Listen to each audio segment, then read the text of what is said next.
Upaya penertiban lokasi tambang ilegal yang berada di sejumlah wilayah Provinsi Sulawesi Tengah terus dilakukan oleh pemerintah daerah. Upaya itu juga terlihat dengan dilakukannya rapat dengar pendapat RDP oleh Dewan Perwakilan Rakyat Daerah Provinsi Sulawesi Tengah pada tanggal 25 Januari 2022. Pasalnya seiring dengan banyaknya permasalahan yang ditimbulkan dari aktivitas pertambangan ilegal tersebut, mulai dari persoalan hukum, dampak sosial, hingga kerusakan lingkungan yang diakibatkan rusaknya ekosistem dari aktivitas pertambangan tersebut. Salah satu yang menjadi topik pembahasan dalam RDP itu adalah polemik pertambangan desa Dongi-Dongi Kabupaten Poso, yang juga merupakan wilayah hutan lindung seperti yang telah ditetapkan oleh pemerintah, yang kondisinya kian memprihatinkan.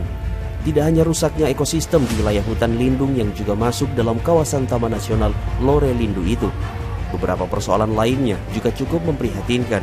Di antaranya terjadinya konflik horizontal antara warga setempat, kriminalisasi, hingga persoalan hukum yang diduga melibatkan oknum pejabat dan penegak hukum dalam kepemilikan modal hingga areal wilayah penambangan. Meski telah diumumkan oleh pemerintah daerah Provinsi Sulawesi Tengah terkait penutupan lokasi pertambangan ilegal Desa Dongi-Dongi Kabupaten Poso terhitung sejak tanggal 30 Desember 2021, namun tidak dipungkiri proses penambangan ilegal di wilayah tersebut masih bisa saja terjadi, sehingga upaya keseriusan pihak terkait untuk menuntaskan persoalan tersebut sangat diperlukan.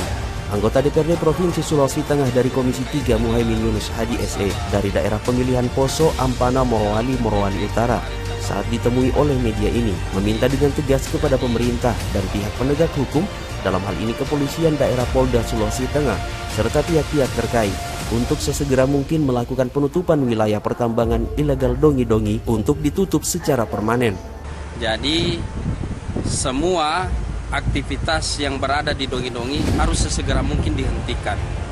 Ini juga sudah dilaporkan kepada pihak Gakum, yaitu gabungan antara kepolisian Sulawesi Tengah dan tentara dan Kejati. Ini berarti menandakan bahwa keseriusan kami untuk menangani masalah hutan lindung yang berada di Lore ini kami sudah seriusi.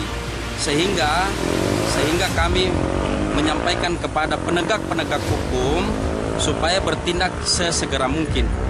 Terkait dengan keterlibatan oknum penegak hukum dalam aktivitas pertambangan Dongi-Dongi seperti yang disampaikan Wakapolda Sulteng saat RDP selaku perwakilan rakyat, Muhaimin berharap kepada Polda Sulawesi Tengah untuk dapat serius dalam penanganannya, mengingat hal tersebut juga dapat merusak nama baik institusi Polri sendiri.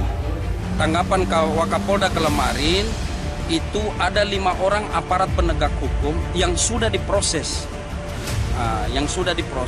yang membackup selama ini tentang pertambangan ilegal di Dongi-Dongi tersebut. Sehingga harapan kami Kapolda Sulawesi Tengah menangani secara serius, karena ini sudah keterlibatan individual yang menjual institusi di dalam, sehingga ini kan bisa jadi mencoreng nama baik daripada institusi tersebut. Dari Palu, Sulawesi Tengah, Tim Liputan SWA TV News melaporkan. Terima kasih telah menonton SWA TV News. Jangan lupa like, share, komen, dan subscribe.